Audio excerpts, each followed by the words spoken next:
Hello, everyone. Thank you for joining us for our presentation, Competing on Social Purpose, presented by Professor Omar Rodriguez Villa of Emory University's Goizueta Business School in collaboration with Ivy Exec. My name is Muriel. I am the digital strategist here at Ivy Exec, and I will be helping to moderate today's session. Before we begin, I have a few brief housekeeping items for our audience. First, all attendees are currently in listen-only mode. However, we do encourage you to engage in the session by asking questions to our presenter, which you can do so using the question box in your GoToWebinar control panel. We do encourage questions during the presentation, and we'll also have a formal Q&A session during the last 15 minutes of the presentation.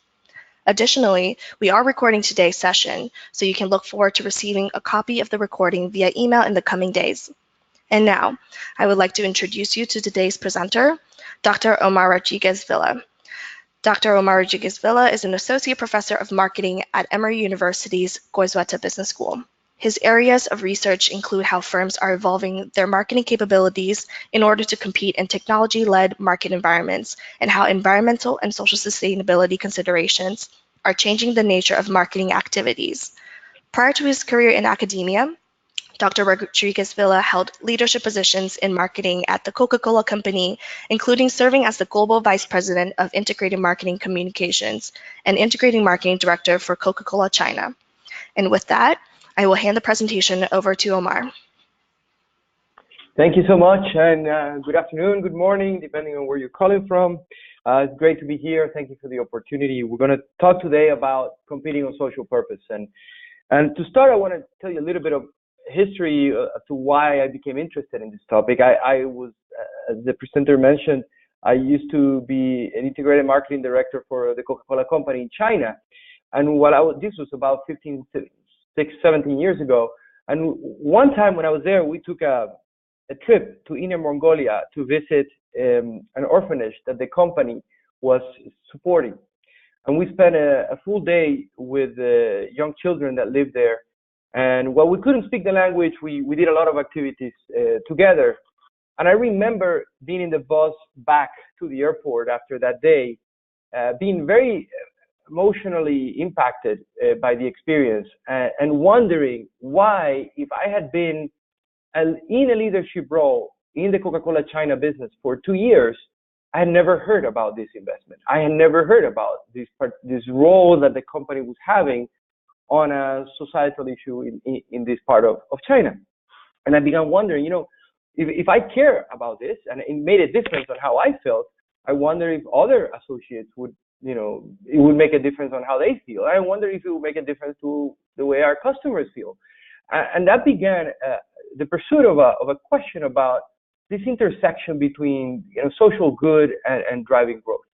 And I believe that that's something that it's been present since the beginning of business. It had a lot of attention in the 1970s, particularly as it related to issues of the environment, but it has gotten renewed attention probably in the last 20 years in a broader perspective of sustainability. And unfortunately, this topic of issues of social needs and business growth is now really entering the CEO level, and it's entering a conversation about the sustainability of firms.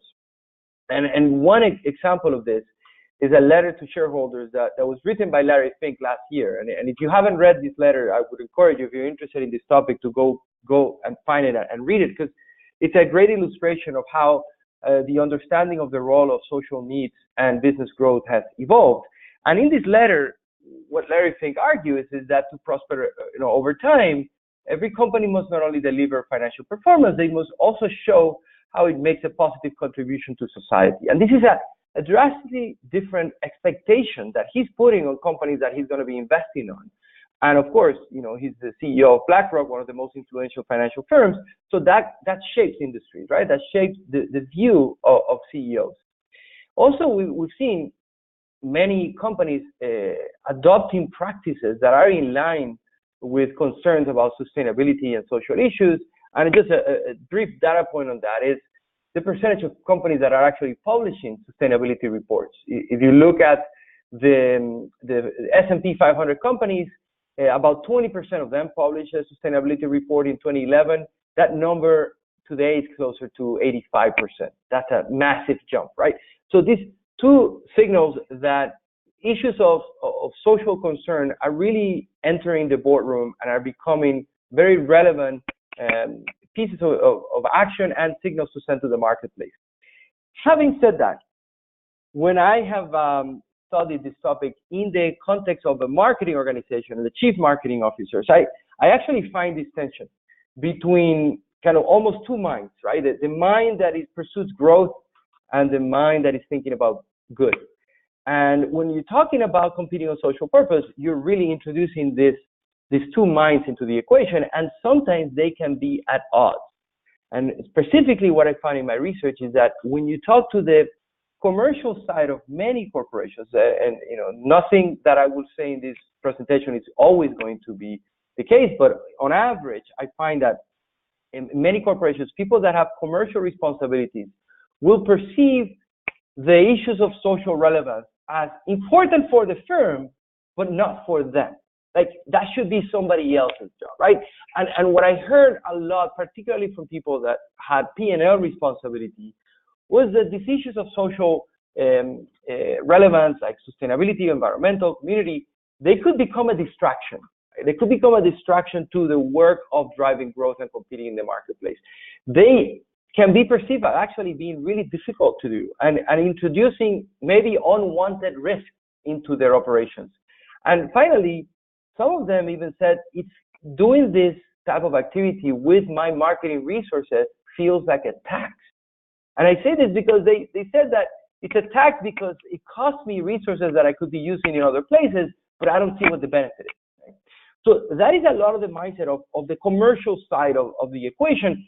Now, when I talk to chief sustainability officers or marketing managers that had a different perspective on growing a brand, they saw it differently, right? For them, these comments that I just mentioned to you, that it's a distraction or it's too difficult, it feels like a tax, is basically signals that they just don't get it. The perception on the other side was they don't see the value of this. Millennials in particular, this is something I heard over and over, millennials really care about this. If we only were to mention to them or inform them about what we do, they would actually buy more of our products. So there is this polar opposite almost perspective on the role of social purpose on growth in many firms. And I can sum it up by a quote from one of the chief sustainability officers that I interviewed. And she said, to us, social purpose right now is like a fifth wheel in the car. It's in the car, it's in our business, it's part of the conversation, but it's not the way we currently think about getting from our current, size or growth level to the next level. For that growth conversation, we focus on other things: digital transformation, technology, new products, innovation, etc. And basically, that to me is a problem, right? And I believe that if that occurs, that there is possibly an opportunity for that firms are leaving on the table, the missed opportunity of not really conceiving social purpose as a possible growth engine for their firm. But to do that, you need to think about it in a slightly different way. So what I want to do in the time we have together is share with you findings from my work with Professor Sundar Bharadwaj and Professor C.B. Bhattacharya and Ricardo Cáceres, who's a practitioner in the space that also collaborated with us, and our work on how what differentiates firms that are able to integrate effectively the aspect of social purpose in the way they compete in the marketplace from those that have not, right? And to do this, we studied specific teams and project teams and brand teams. We didn't study corporations at large. We studied specific groups of people that were handling these sort of growth opportunities.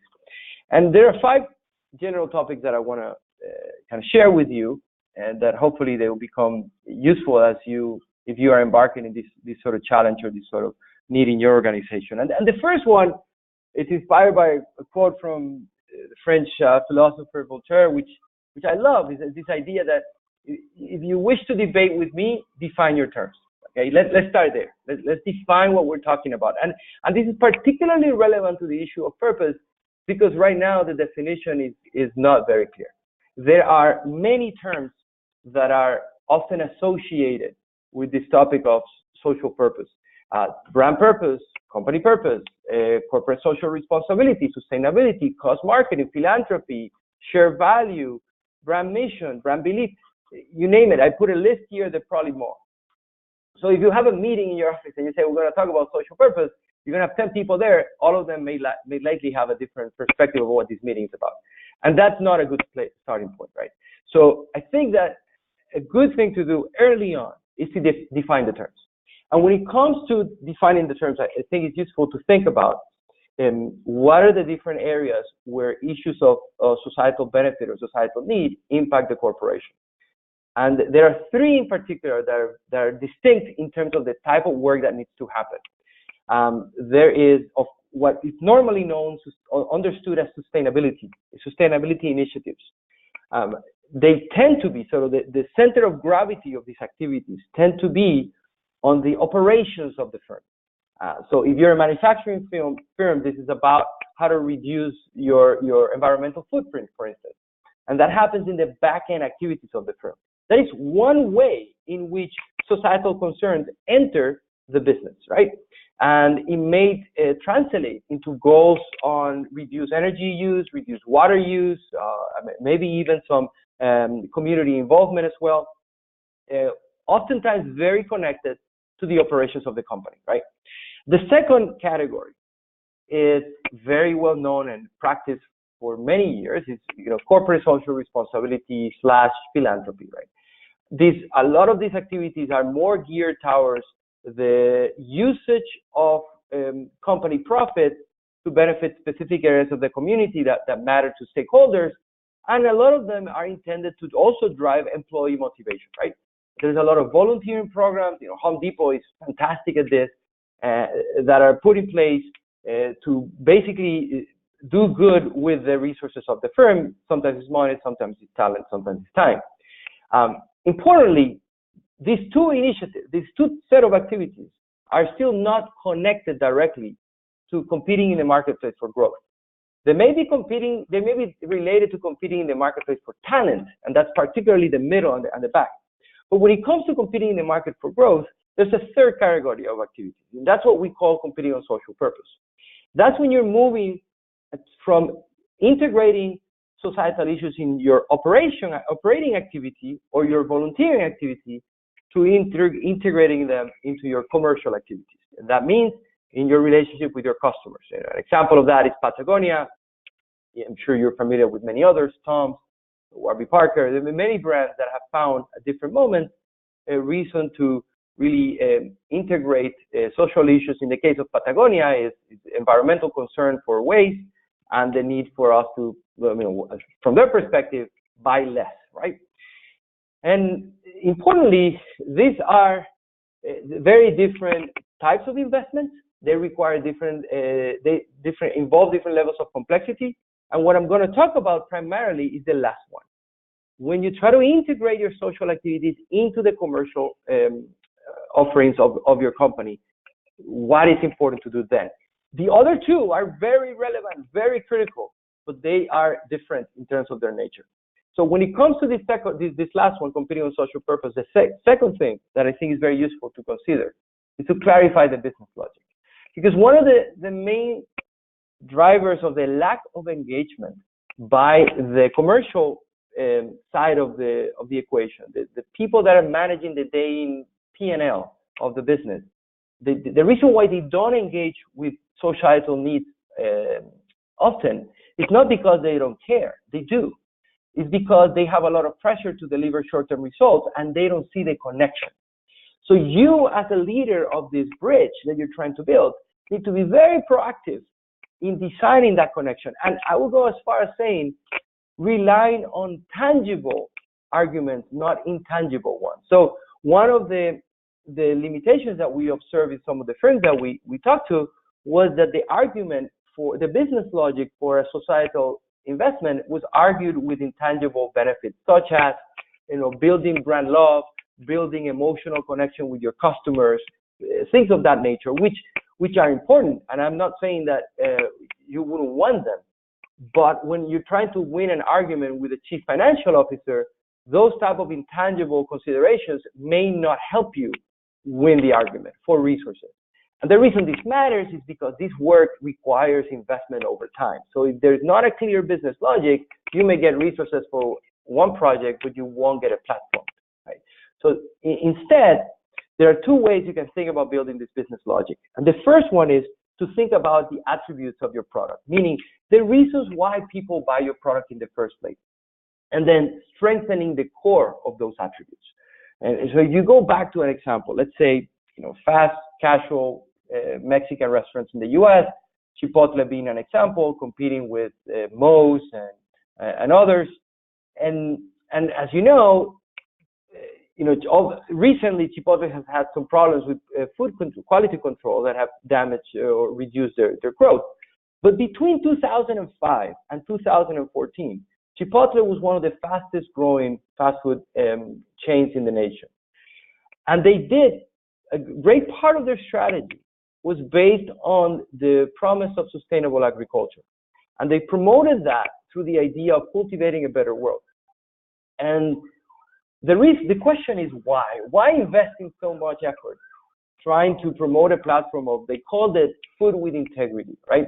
In fact, their CEO, when he was interviewed at the time, back in 2014 or 13 about it, he said that the reason they were not doing this platform because he thought that people will buy more burritos because they're made with integrity, right?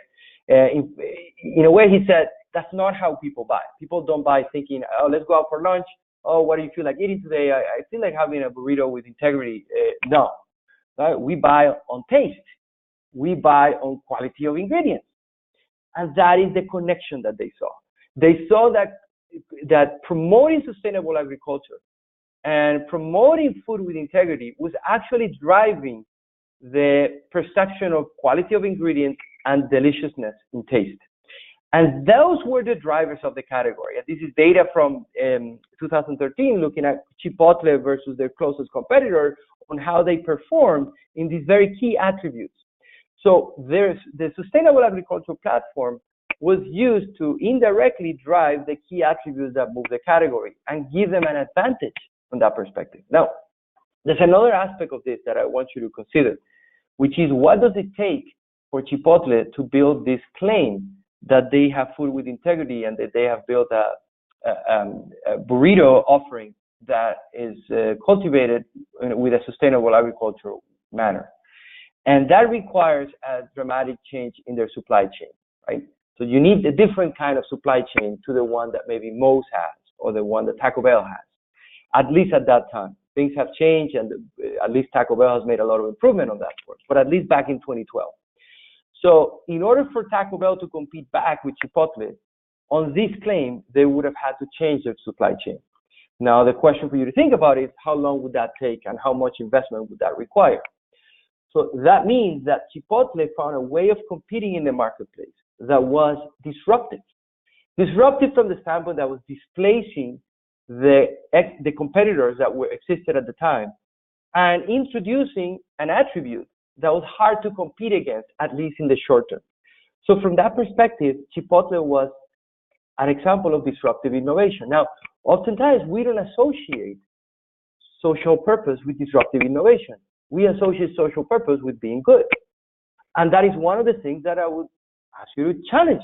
If you frame social purpose not only as a way of being good, but as a way of disrupting the market and finding growth in a segment of the market that for whom this kind of benefits becomes really valuable, that can help you build a stronger business logic. Another example of this is Vaseline. They compete on the attribute of healing our skin, right? And when I interviewed Kathleen Dunlop, who's the brand director that led this program, the question she had is, we've been talking about healing dry skin for ages. How can we innovate the way we engage consumers to think about and remember the power of Vaseline to heal your skin? Well, it was through that question that they began to explore, well, in what way does the healing power of Vaseline make a difference in the world? And then eventually found that there were a lot of the dermatologist doctors that were providing support to refugees, particularly in Europe, but not exclusively, were using Vaseline for caring small skin wounds that, if not cared for immediately, could become really major problems.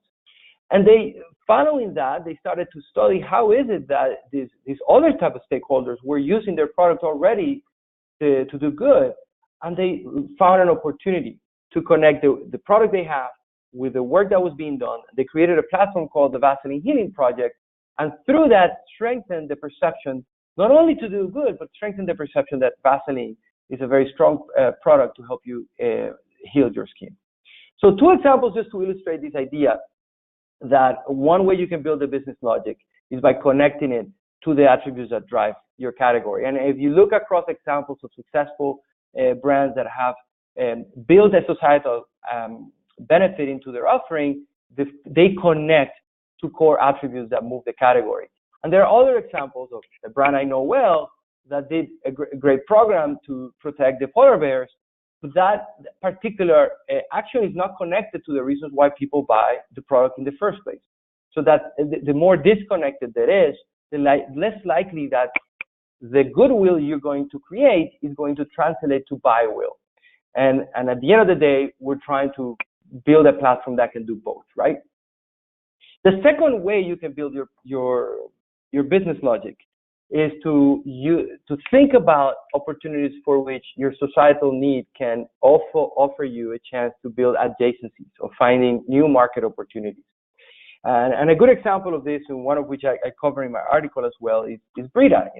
Brita filters, if you knew them from their start, they were initially a filter that was placed in the water faucets in our house to clean our water as it came through the pipes. But the occasions for which this product was used was primarily in the home and in the kitchen.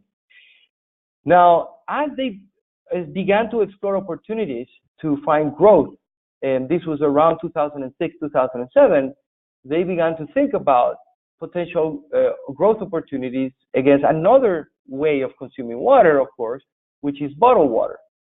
Now, in order to compete with bottled water, that's a new market, that's a new competitive set, that's a new customer set.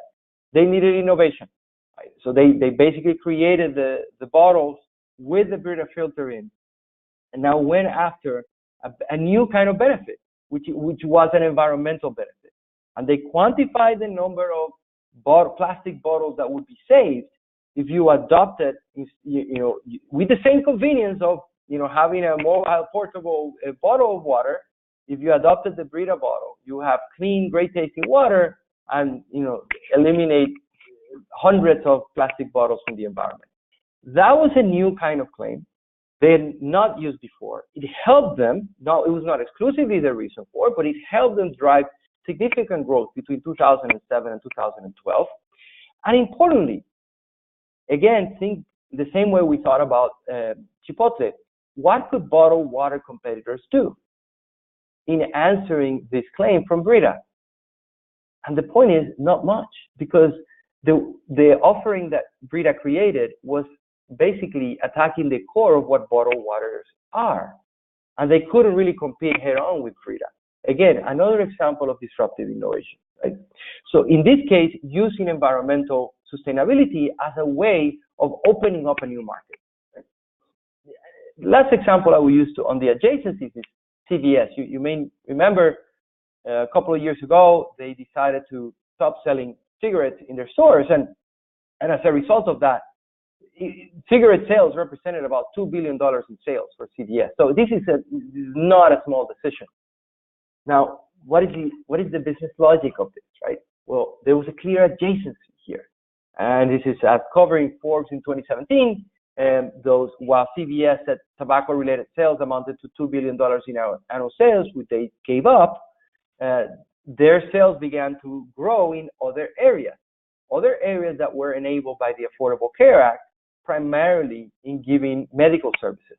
You've probably seen the 1-minute clinic service grow within CVS.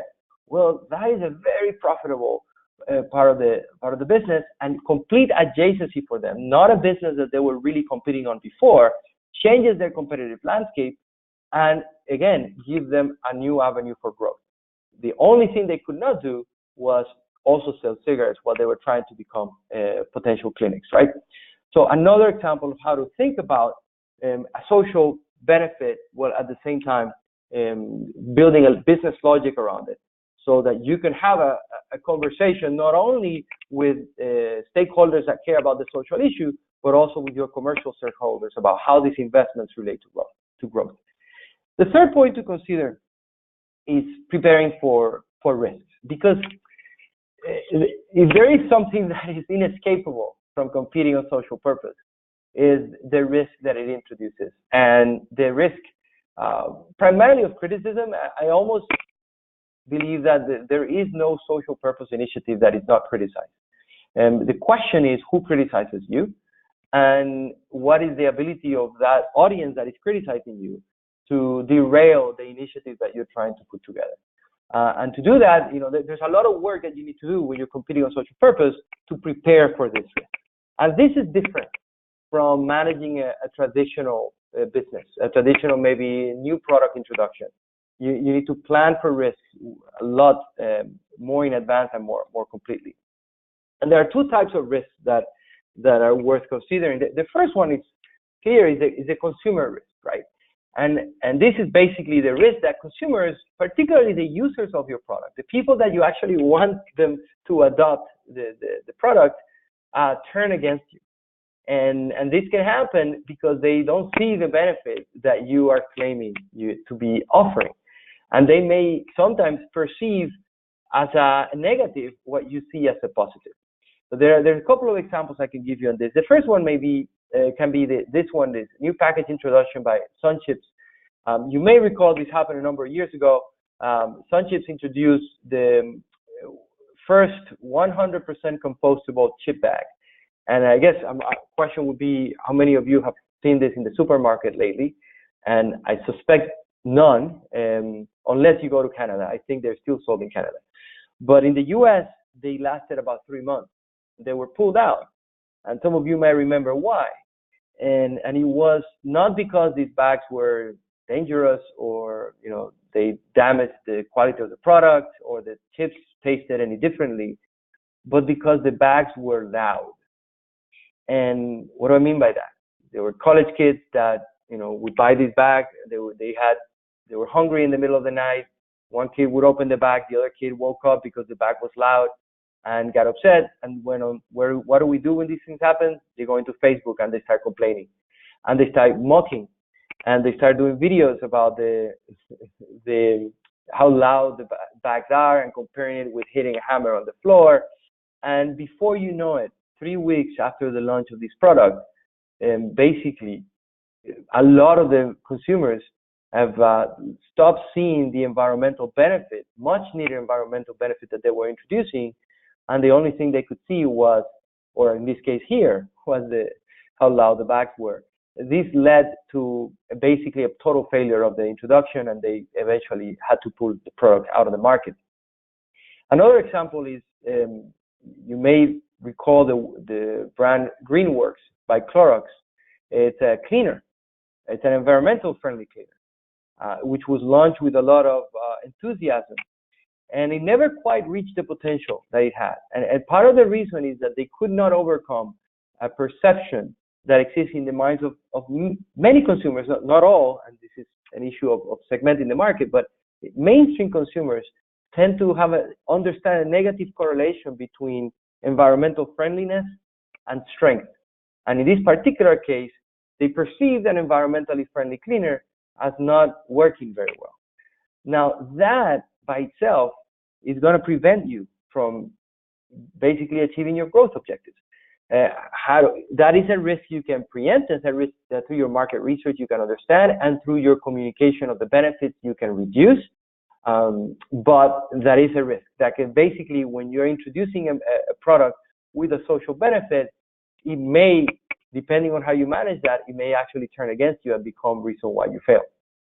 So in order to understand that, there are, one thing that I've done with my colleagues is understand how different societal benefit attributes impact purchase likelihood using a conjoint study approach, which is what you would normally do when you are understanding new attributes for a product that you're introducing in the marketplace.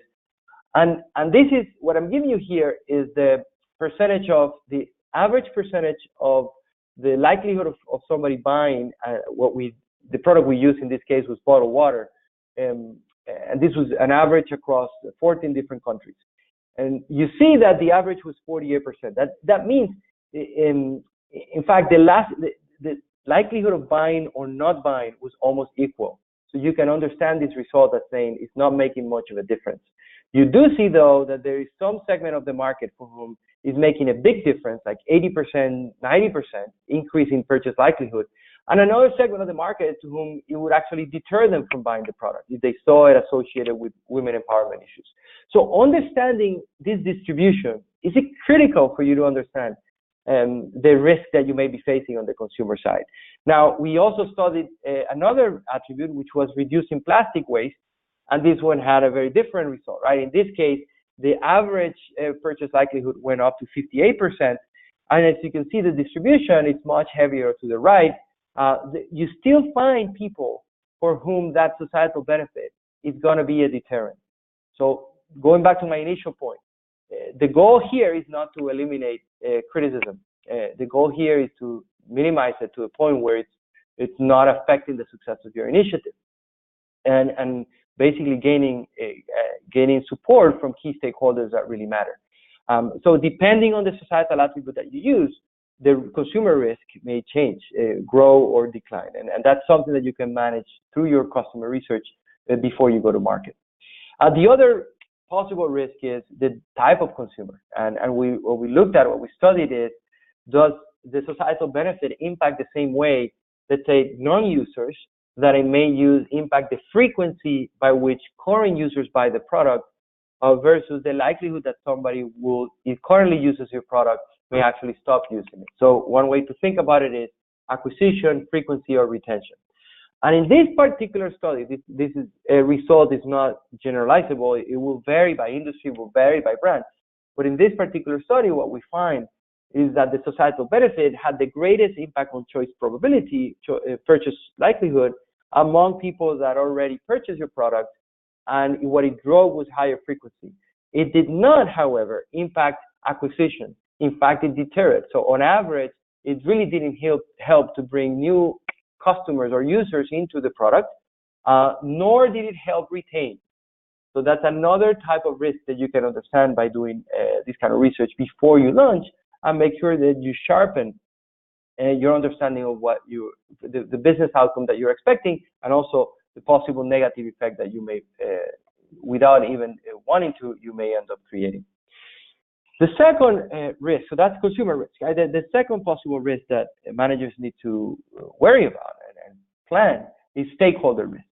And these are, there are no societal issues that a company or a brand decides to participate on that do not already have an ecosystem of either nonprofit organizations or government officials or general citizens heavily involved into trying to address it.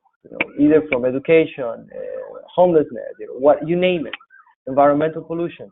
There are people out there to whom that issue is their mission, and to whom that issue is the reason, they wake up in the morning and they go to sleep at night thinking about it.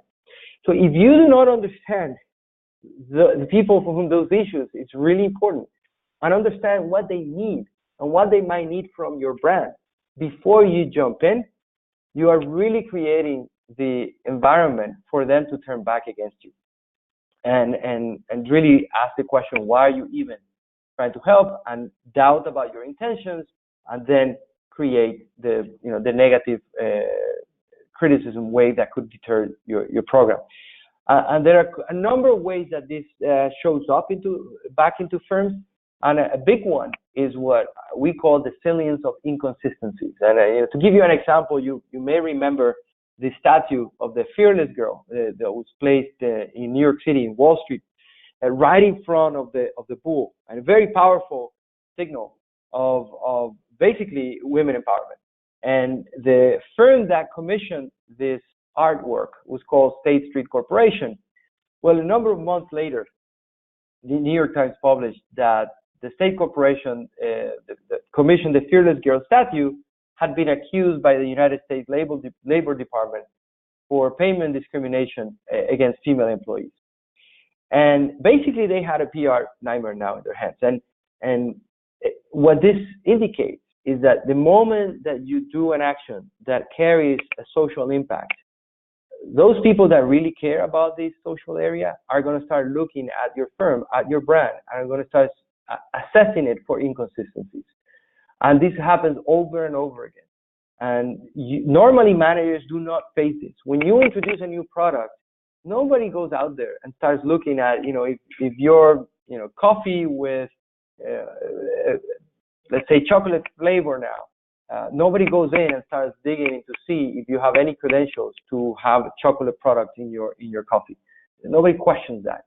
But the moment you say, I'm helping farmers or I'm helping education, they will go in and look at inconsistencies in your behavior in the past. And if they find any, they're going to bring them to the surface to question your intentions and to maybe derail your actions. So that is something you can manage ahead of time. Identify those inconsistencies before others do and solve them and address them before they happen. The fourth recommendation I have as you think about competing on social purpose is that oftentimes managers find that it's important to find a specific mission, a topic that you're going to stand for and fight for, right? And that's critical. And increasingly, the topics that companies are using, are centering on are organized around the Sustainable Development Goals, which is fantastic, which is one of the, in my opinion, one of the biggest impacts of having this framework by the United Nations, because it has given many companies a way to think about social issues and connecting themselves to the issue and to the network of resources and people that are working on that issue, right? And that is great. But that's not the end of it. In addition to finding your mission, you have to find a job inside that mission. You have to find a specific role to play. And I'm going to give you examples of 5 different jobs that we've kind of categorized based on our work. And these 5 brands here are all doing examples of integral, some sort of social benefit in their product. The first one is Lyft, right? And there are a number of things that Lyft does. This one in particular is a program of round up and donate. Basically, you take the car, and after you finish your drive, you get a text, and they ask you, do you want to round up your fare, which was $29.47, write it out to $30, and donate the difference. In a way, the job that they are doing for the particular social issue is to generate resources. So the capability that they need to have and then they're impacting is a fundraising capability. And the tool that they're using is their profit, right? So they need clarity on this, because now with that understanding of that job, they can talk to the stakeholders that are working on that issue and say, what do you need? And if what they need is a greater ability to generate the resources to do their work, now you have a job to do that not only will be meaningful, you have an impact in society, it will be meaningful for the beneficiaries, but it will also be meaningful and relevant for the people that are working in the social issue in the first place, right? Now, this job of fundraising and generating resources is probably the most common one, right? So we see it everywhere. And many companies do, they buy this and will donate that, right? Which also tells you it's less differentiating, right? And it's easy to start and stop. So from the standpoint, it's easy to implement, but it may offer less value overall in terms of impact. On the other side of the equation, you have, let's say, method. Creating a bottle made out of ocean plastic, and Head and Shoulders did the same thing in Europe. And in this case, they have a different choice, a different job. They are actually providing choices, and they're using their products to do so, and their capability is activation in the market. The third job is another common one. Let's say an example is REI, where they, their platform during Black Friday of closing their stores and announcing, go to the outdoors instead of go shopping, right? The job that they're doing there is influencing mindsets, and their capability is activism, When Patagonia or REI take on these issues, they are behaving like activists in the marketplace. And their tool is stories that they tell. It's a very different job from generating resources, but sometimes it's a very needed job. Now, it's important that these jobs are determined after talking to the stakeholders that work on those issues, and if possible, maybe even designed together with them, right? The fourth job is the example of the Vaseline healing project. It's improved conditions, right? And here, the tools are the practices of the firm, not the products. You know, what they do when they sell the product or when they produce the product. And the capability that's more at play here is journalism. So the companies that are doing this job, they don't tend to rely as much on maybe advertising or storytelling like the influencing mindsets do. They create blogs and mini documentaries to talk about how conditions, you know, the conditions that are needed to change, and then how conditions are changing by their involvement. And the last job is to reduce the footprint, basically the footprint created by the product. The tool is innovation, and the capability here is nudging. So nudging, in a way, involves not being overt about your social benefits, but actually inducing people to behave differently in a way that would help reduce in this case, the environmental footprint. So the example I use for this is Cascade. It's a product by P&G. It's a very powerful, you know, dishing machine product, cleaner. And the insight that they had was that a lot of consumers, when they were going through the ritual of putting their dishes into the dishwashing machine, they were pre-washing their dishes. Right? And I mean, I know my parents do this all the time. I sometimes wonder, why are you even putting them in the washing machine? Because they look pretty clean after you pre-wash them. So they use a lot of water to pre-wash the dishes before the water that the dishwasher uses. That is their water footprint. So now they're thinking, one of the biggest things we can do, and part of our purpose, is actually to protect water. Now, we want to compete on the basis of that. But if we introduce in our packaging and in our claim that we are the most environmentally friendly dishwasher cleaner, what will happen? And they did the research. People are less likely to buy them because of the negative correlation I discussed earlier. So in this case, they don't really talk about saving water. They talk about no pre-wash needed. And in a lot of their communication, they talk about this product being so strong that basically you don't need to go through the inconvenience of pre-washing. So it's language that is consumer friendly. It's talking about a hassle. So it's nudging people to stop pre-washing. And eventually there is a societal benefit there, but it's not overtly commented. So it's a different job through a different capability. And we believe that it's critical as you put in place your program to compete on purpose, not only to select your mission, but then to pick a job to do. And the last point I will talk about is adjusting your playbook, because competing on the basis of social purpose requires some reconfiguration of how you do certain tasks, certain regular marketing tasks. And there are 8 here. I'm just gonna speak to a few of them. The first one is, how do you brief your partner? So in marketing, you want to launch a new product, and if you outsource your advertising and your marketing programs, you will have a set of agencies that are going to help you with that work, and you give them a brief to introduce the project and the problem and guide them to what they need to do.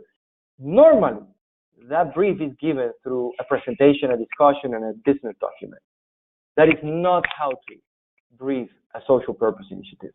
And what we find is that the managers that are successful in this, they are applying ethnographic briefing. It's the term we use to basically say they're not using presentations and business documents. They are taking their teams to the environment in which this issue exists and having them really experience what the problem is from the ground up and from the people that are experiencing this problem, so that they understand it very clearly before they begin to think about how the role of the brand, the job of the brand, and how to basically communicate or what to do about it. It's a different approach to briefing. The last one I'm going to talk about is how do you actually do market research when you're competing on social purpose. And the main headline here to remember is, don't ask your consumers if they like your purpose, if they like what you're doing. Don't derive that information. Don't rely on what they'll tell you. And why? Because social purpose can induce a lot of bias in their answers. And it's what we find in our research is that consumers tend to respond very positively, and you will end up with inflated numbers of market potential that may not translate into reality.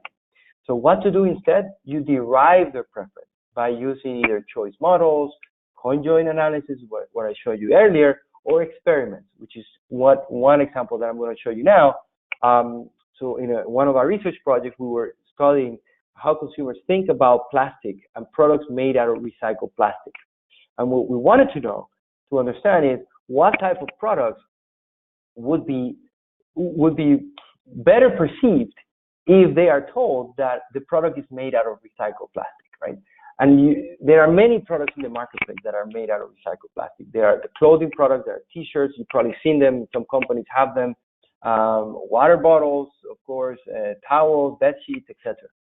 So we measure this two ways. We ask consumers directly to declare preference. So which of these products would you like if it was made out of recycled plastic? The number one product was water bottle, 74%, windbreaker, and t-shirt. T-shirt was number 3. However, when we actually did the experiment and we had them choosing without asking them, choosing products between, like A/B testing, products that were made out of recycled plastic versus products that were not, t-shirts were actually the worst performing, meaning when the t-shirts were made out of recycled plastic, the probability of purchase declined by 27%.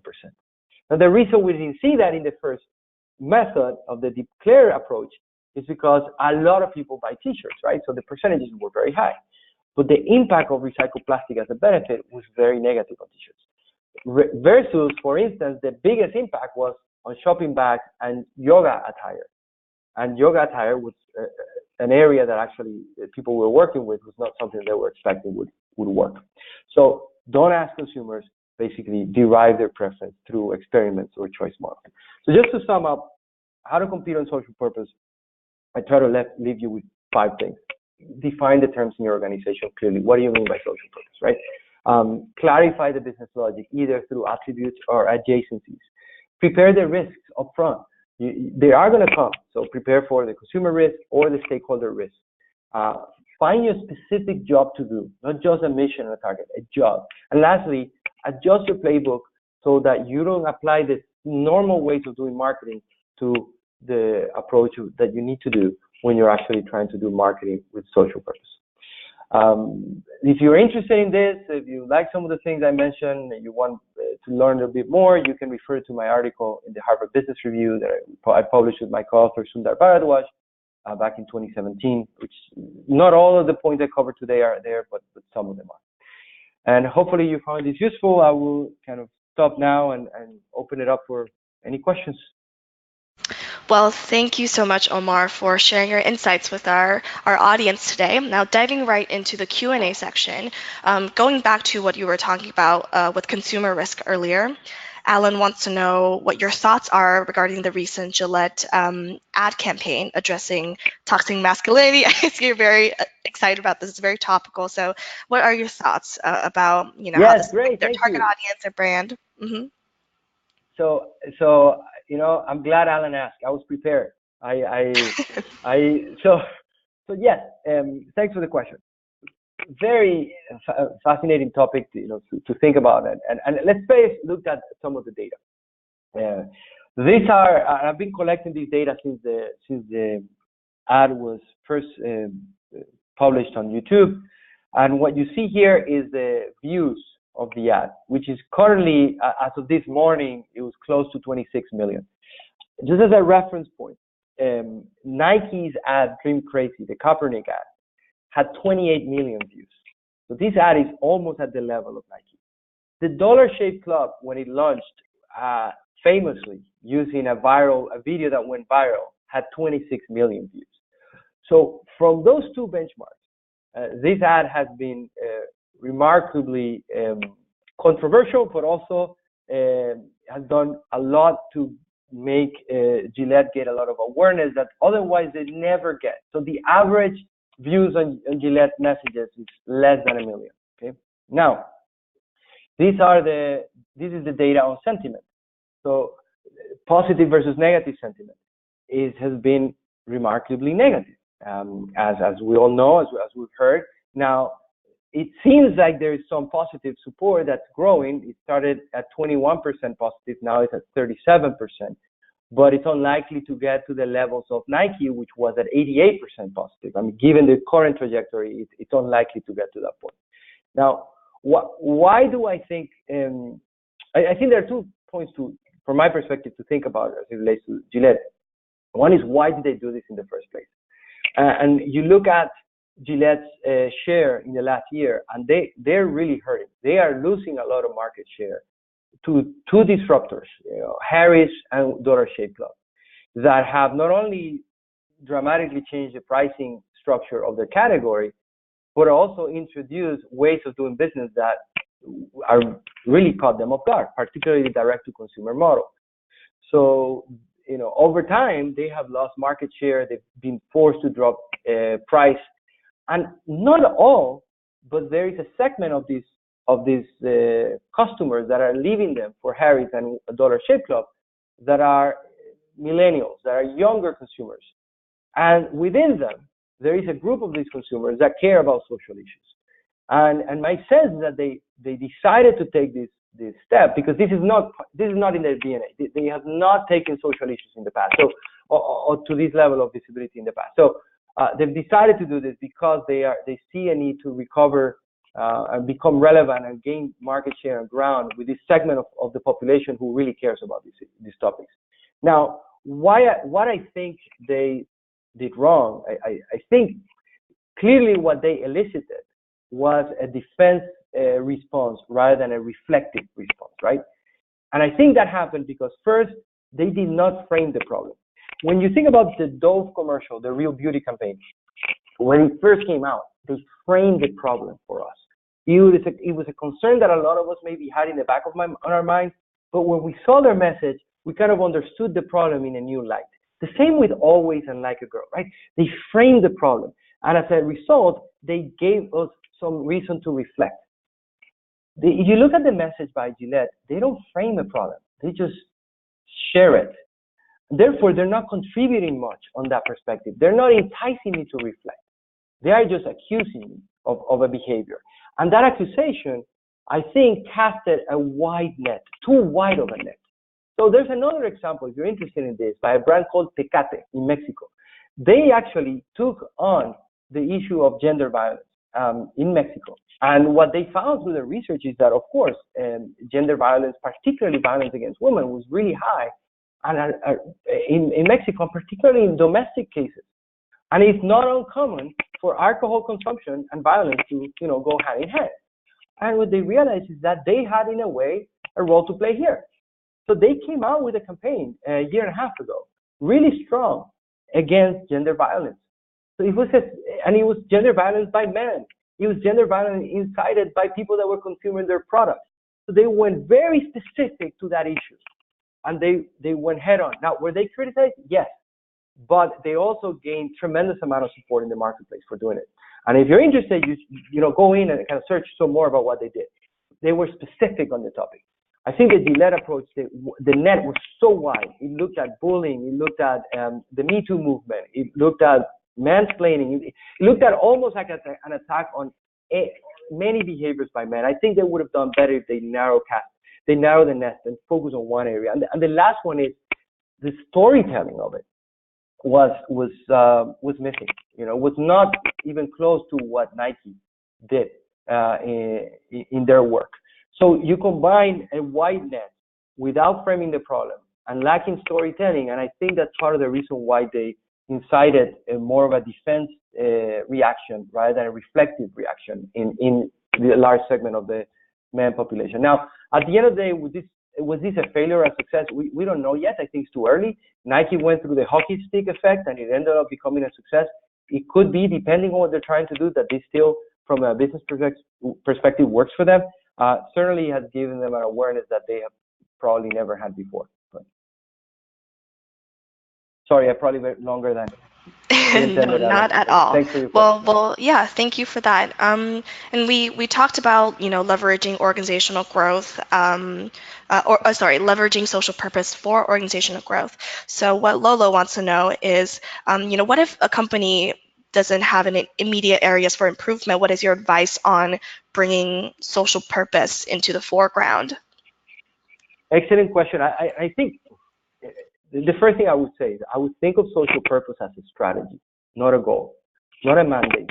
Not every brand needs to have a social purpose. Every company should have one, and probably every company should have a sustainability agenda, and probably every company should have a CSR program, right?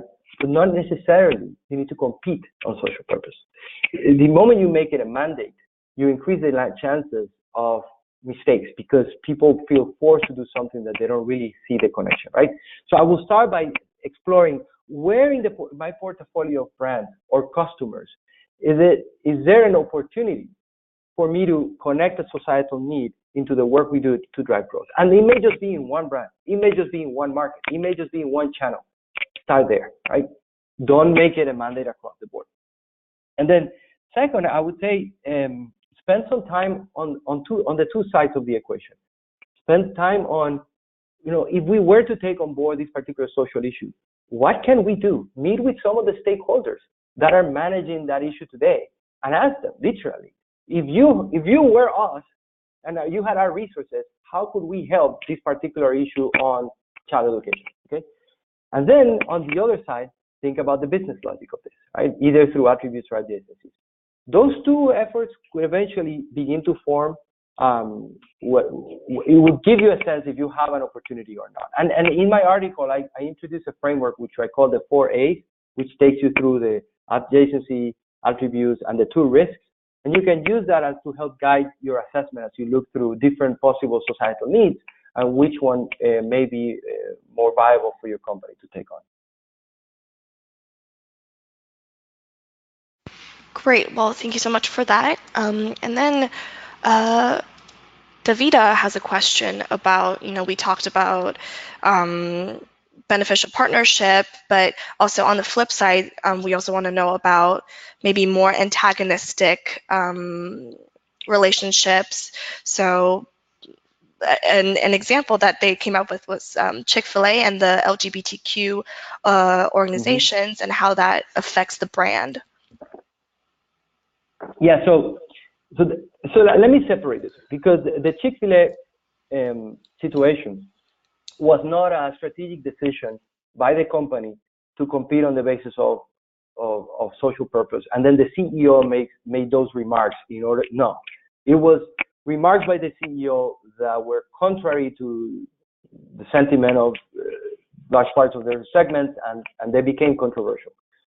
But that's separate from deciding to compete on social purpose and integrate a point of view into your brand and your customer relationship and facing antagonist audiences. And for that second one, I think that it introduces the need for doing a stakeholder map. An example of this is that Coca-Cola project that I mentioned earlier about the polar bears. And they partnered with the WWF to generate $10 million in resources to build a refuge for polar bears in the Arctic. Now, why are the polar bears in problem? Because of climate change. Well, climate change is a very polarizing topic in our country.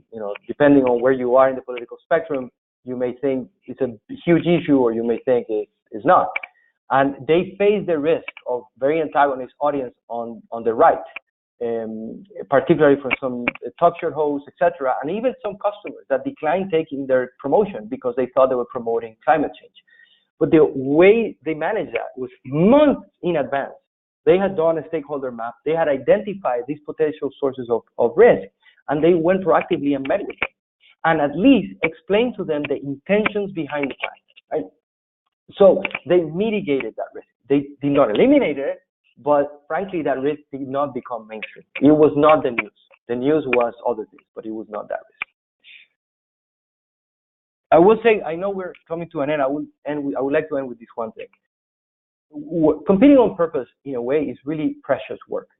Purpose work is precious work. It is dealing with real issues in our communities of real people, and connecting it to a business growth agenda sometimes feels like it's not genuine, or almost feels wrong.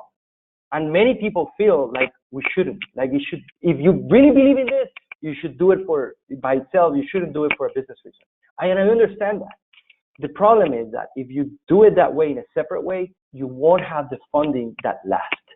And if at the end of the day, what we want is for our private sector to be more participant in improving our society, we need to do the design work of helping connect these two worlds. Otherwise, we won't make the change that we want to happen. And that's why I believe this work is so important. Hopefully this helped. All the best to you. And if you have any other questions, feel free to email me. Well, great. Thank you. Thank you again, Omar, and thank you everyone for participating in today's webinar. Just so everyone knows, today's webinar is being recorded, so you can expect to receive it in your email in a few days. And again, thank you, Omar, and I hope everyone had a very, very insightful time with the webinar today. Thank you all so much. Thank you.